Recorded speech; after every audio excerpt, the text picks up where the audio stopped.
In the early 2000s, while energy drink giants like Red Bull and Monster were already dominating store shelves, one man was quietly brewing something revolutionary in his small San Francisco apartment.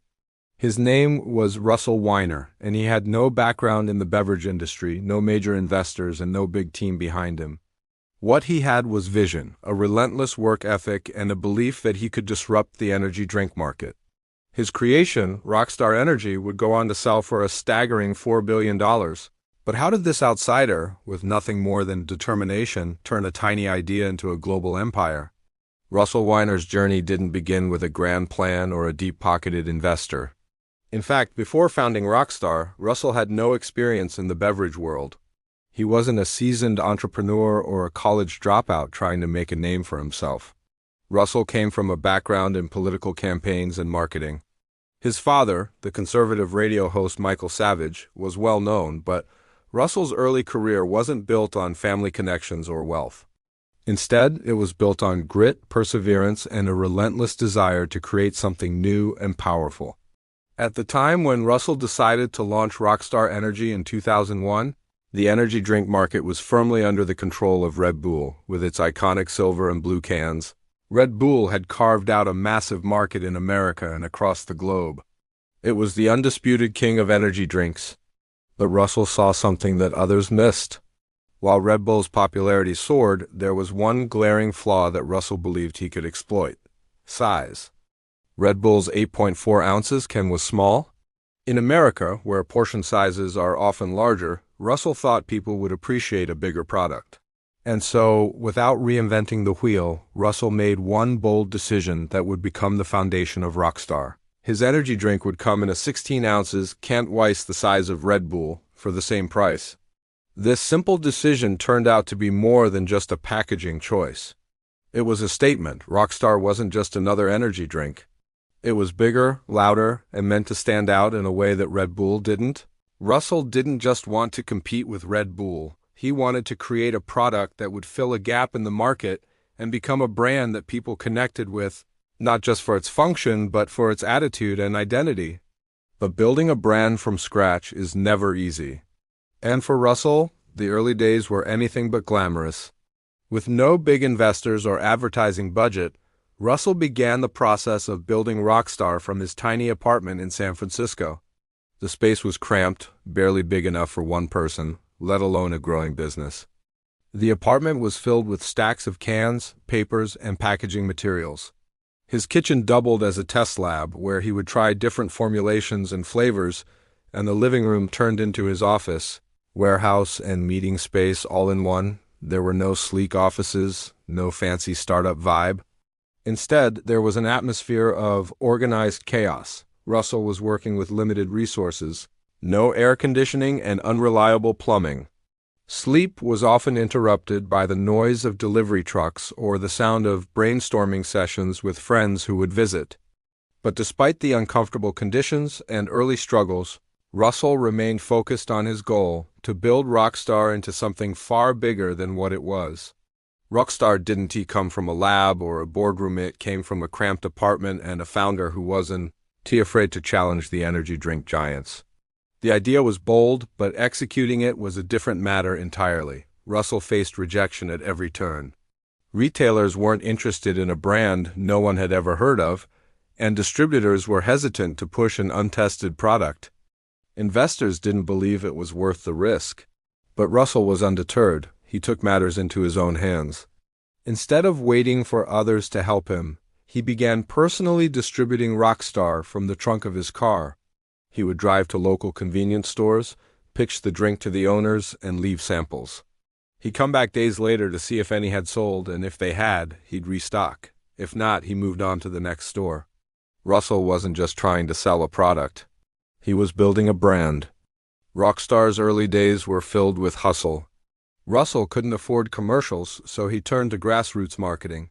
He personally sponsored local events like music festivals, motocross competitions, and college tours. He made sure that Rockstar was visible at places where his target audience would be, even if that meant being in the background of parties and underground music shows. Rockstar wasn't just a drink.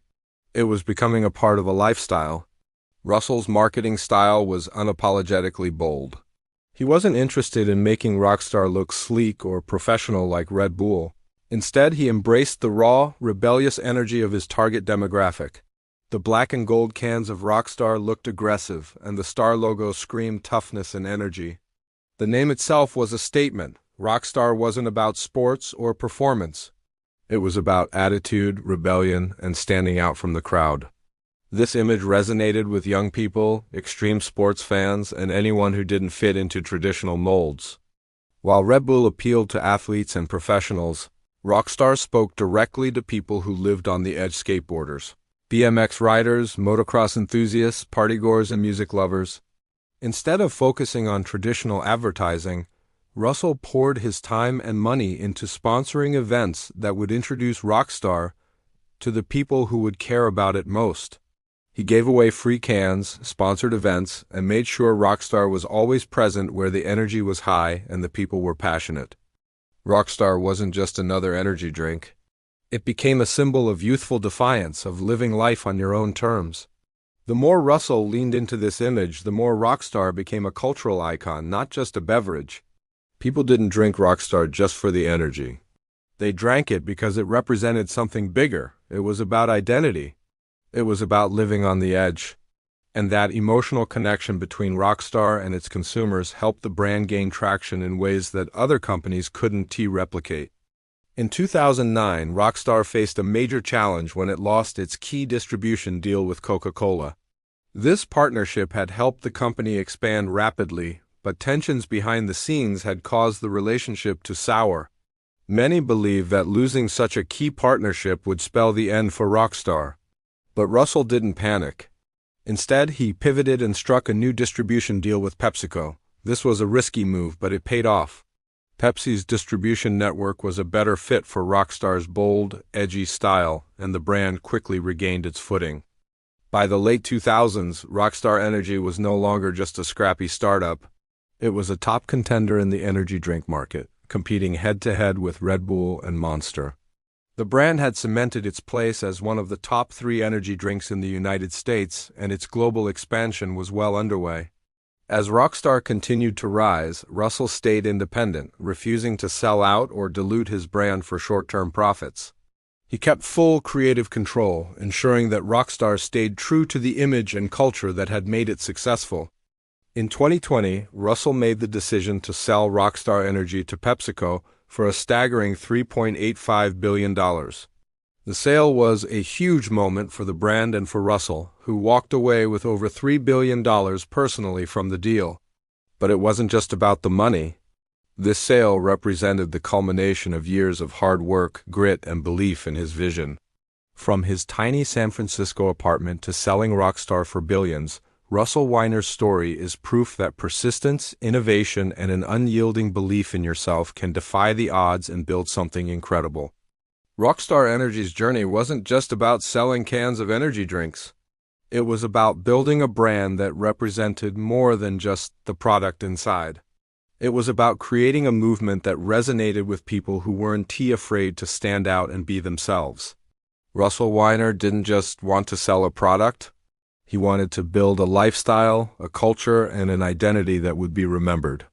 Today, Rockstar is a household name, known around the world for its bold branding and rebellious image. It's a brand that's built on the foundation of hard work, a willingness to challenge the status quo, and the relentless drive of one man who refused to give up. Russell Weiner's journey is an inspiration for entrepreneurs everywhere, showing that with the right vision and determination, even the most audacious dreams can become a reality. What do you think of Russell Weiner's incredible journey? Let us know in the comments below. Thank you for watching, and we'll see you in the next video.